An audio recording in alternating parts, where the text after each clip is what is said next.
12ویں صدی کے دوران مغربی یورپ نے قدیم یونانی فلسفے کا اثر نو مطالعہ کیا۔ محققین نے ارسطو کو متنازع بت پرست سے ایک قابل احترام فلسفی تسلیم کیا۔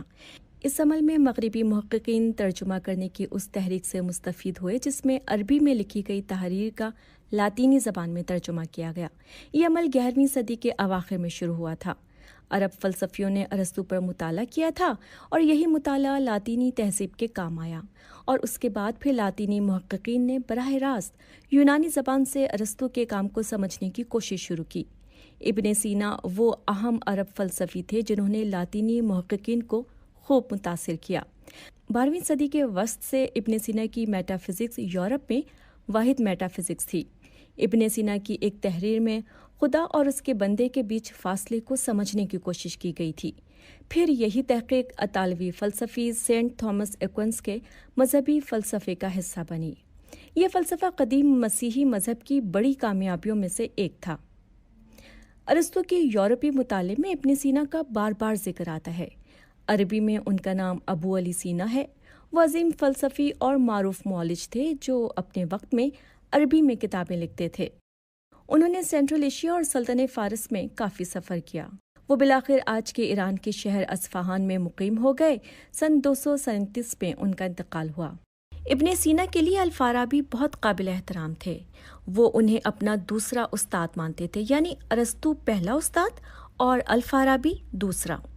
بغداد میں اکثر فلسفی ارسطو کی تحریر سے جڑے رہتے تھے۔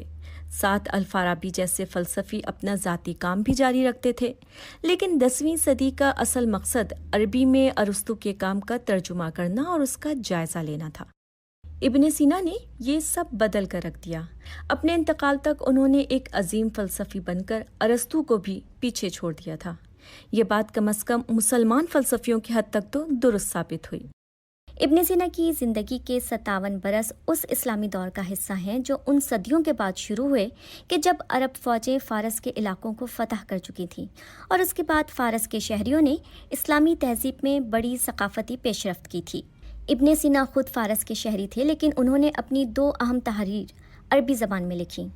اس دور کے آغاز میں سال 950 کے آس پاس فارسیوں نے عربیوں سے تہذیبی سربراہی لے لی تھی، لیکن پھر ابن سینا کے آخری برسوں میں یہ سربراہی ترکوں کو مل گئی۔ ابن سینا نقل و حرکت کرتے رہتے تھے۔ ایک شہر سے دوسرے شہر جانا ان کا معمول تھا، کیونکہ وہ قریب آتی ترک فوج سے بچنا چاہتے تھے۔ اپنی زندگی میں وہ فارس سلطنت میں کہیں نہ کہیں پناہ ڈھونڈتے رہتے تھے۔ انہوں نے محض 20 برس کی عمر میں اپنا گھر بار چھوڑا اور بخارا سے شمال کی جانب چل پڑے اور گرگان جا پہنچے۔ انہوں نے آج کے ایرانی شہروں ہمدان اور تہران میں بھی وقت گزارا اور آخر میں وہ اصفہان میں مقیم ہو گئے۔ ایسا لگتا ہے جیسے وہ ایک ترک سلطنت میں کام کرنے سے ڈرتے تھے۔ وہ عباسی سلطنت میں آل بویہ خاندان کے زیر انتظام شہروں میں پناہ لینے لگے، جہاں کے درباروں میں فلسفیوں کی معاونت کی جاتی رہی تھی۔ ہم ابن سینا کے بارے میں اتنا کچھ اس لیے جانتے ہیں کہ انہوں نے اپنی سوانح عمری 1012 عیسوی کے آس پاس لکھی تھی، اور اس لیے بھی کیونکہ ان کے ایک شاگرد نے ان کے بارے میں ایک کتاب لکھی جس میں 1012 کے بعد ان کی موت تک کے برسوں سے متعلق موجود تمام معلومات محفوظ رہیں۔ اپنی سوانح عمری میں ابن سینا لکھتے ہیں کہ انہوں نے خود بغیر کسی استاد کے فلسفہ سمجھا، لیکن ساتھ ہی وہ یہ بھی تسلیم کرتے ہیں کہ الفارابی کی ایک تحریر نے انہیں میٹا فزکس سمجھائی، جس کے بعد انہوں نے اسے ترک کرنے کا خیال چھوڑ دیا۔ کتاب میں دہرایا گیا کہ انہوں نے آزادانہ طور پر ارسطو کے کام کا مطالعہ کیا، یعنی کہ بغداد میں سیکھنے سکھانے کی روایت سے آزاد ہو کر اپنی تحقیق خود کی۔ وہ کہتے ہیں کہ 18 سال کی عمر تک ہی انہوں نے اس شعبے میں جانے کا فیصلہ کر لیا تھا۔ ان کی یہی غیر جانبداری انہیں کئی شخصیات کی فلسفیانہ تحقیق اور ان میں کیے گئے دعووں کا صحیح جائزہ لینے کے قابل بناتی ہے۔ جیسے جیسے ابن سینا مشرق کی طرف جاتے رہے، ویسے ویسے انہیں بغداد کے تعلیم یافتہ لوگ ملتے رہے۔ وہ ان کے سامنے خود کو کمتر محسوس کرتے تو یہ سوچتے کہ انہیں کوئی حق نہیں کہ وہ بغداد سے تعلیم یافتہ کسی شخص کی فلسفیانہ تحقیق کو رد کر دیں۔ ابن سینا نے کئی کتابیں لکھیں، لیکن انہیں محفوظ رکھنے میں لاپرواہی برتی۔ سال 1020 میں یہ احساس ہوا کہ ان کی ایک ابتدائی تحریر کی کوئی کاپی نہیں بچائی جا سکی۔ یہ ارسطو کی تحقیق پر ان کا تبصرہ تھا، تو ان کے شاگردوں نے انہیں اس کا متبادل لکھنے کی درخواست کی۔ ابن سینا نے منع کر دیا۔ اس وقت وہ صرف اپنے فلسفیانہ خیالات پر کتاب لکھنا چاہتے تھے۔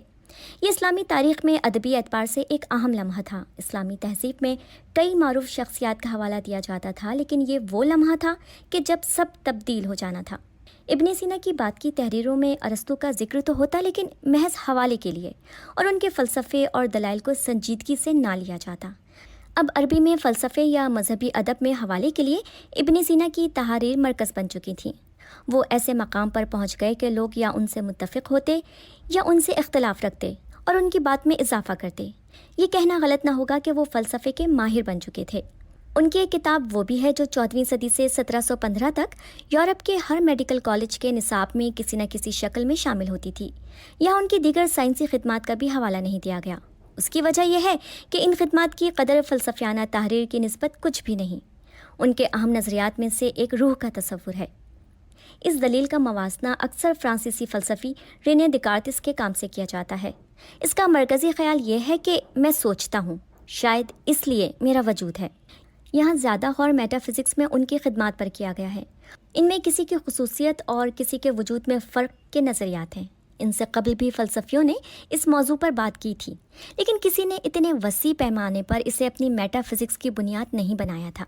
ابن سینا کے لیے کسی کی خوبی اور کسی کے وجود میں فرق سب سے اہم موضوع تھا۔ ان کے مطابق کوئی بھی چیز اپنی خصوصیات پر پورا اترتی ہے، جیسے ایک انسان، بلی یا درخت۔ اس سے یہ واضح ہو سکتا ہے کہ یہ چیز کیا ہے، لیکن یہ واضح نہیں کہ آیا اس کا وجود بھی ہے۔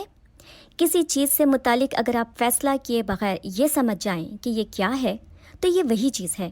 ان کا مطلب تھا کہ ہر چیز اپنی خصوصیات کی بنیاد پر پہچانی جاتی ہے، لیکن ممکن ہے کہ یہ چیز خود اپنا الگ وجود بھی رکھتی ہے۔ یہ فرق قائم کرنے پر ابن سینا سوال کرتے ہیں کہ پھر اس چیز کو کیا سمجھا جائے کہ یہ کیا ہے، یعنی کیا اس کی خصوصیات اسے معنی دیتی ہیں یا اس کا وجود؟ ان کے مطابق صرف ایسی چیزیں اپنا وجود رکھتی ہیں جنہیں بیان کیا جا سکے۔ یہ جملہ اپنے انداز میں اہم ہے۔ ابن سینا ان فلسفیوں میں سے ہیں جو موجودہ حالات کی بنا پر کسی معاملے کا فیصلہ کرتے ہیں۔ وہ علت و معلول یعنی انگریزی میں کاز اینڈ ایفیکٹ پر یقین رکھتے تھے۔ ان کے مطابق چونکہ یہ دنیا خدا کی طرف سے ضرورت کے تحت تخلیق کرتا ہے، اس لیے اگر ایک دوسری دنیا ہوتی تو وہ اسی دنیا کی ہر چیز میں مشابہت رکھتی ہوتی۔ دنیا میں ہر چیز کسی دوسری چیز کی بنا پر اپنے اندر ایک ضرورت رکھتی ہے۔ وہ ہر چیز سے متعلق اس کی خصوصیات اور اس کے وجود کی بنیاد پر بات کرتے ہیں۔ ان کے مطابق اگر دنیا بننے کے پیچھے کوئی بڑی وجہ نہ ہوتی تو اس کا وجود ہی نہ ہوتا۔ اگر یہ ثابت ہو جائے کہ دنیا بننے کے پیچھے کوئی وجہ ہے تو یہ بھی خصوصیات اور وجود کے فلسفے کے مطابق ہوگی، یعنی کوئی چیز کیا ہے یہی اس کا وجود ہے۔ یہ بات اس طرح بھی کہی جا سکتی ہے کہ خدا کیا ہے؟ اس کا جواب خدا کے وجود میں ہے۔ ابن سینا کے بعد دینیات کا علم بدل کر رہ گیا، چاہے بات مشرق کی ہو یا مغرب کی۔ جس طرح یورپ میں ابن سینا کا حوالہ دیا جانے لگا، اسی طرح ان کا کام مشرق میں بھی نمایاں رہا۔ جیسے خدا کے وجود کی یہ دلیل مدرسوں میں بتائی جاتی ہے، یا جس طرح عالم خدا کی خوبیوں کے بارے میں بات کرتے ہیں۔ آپ یہ سمجھ لیں کہ جب ایک مسیحی نوجوان گرجا گھر میں اور ایک مسلمان کسی مدرسے میں دینی علم حاصل کرنے جاتا ہے تو وہ اسی وقت ابن سینا کا مقروض ہو جاتا ہے۔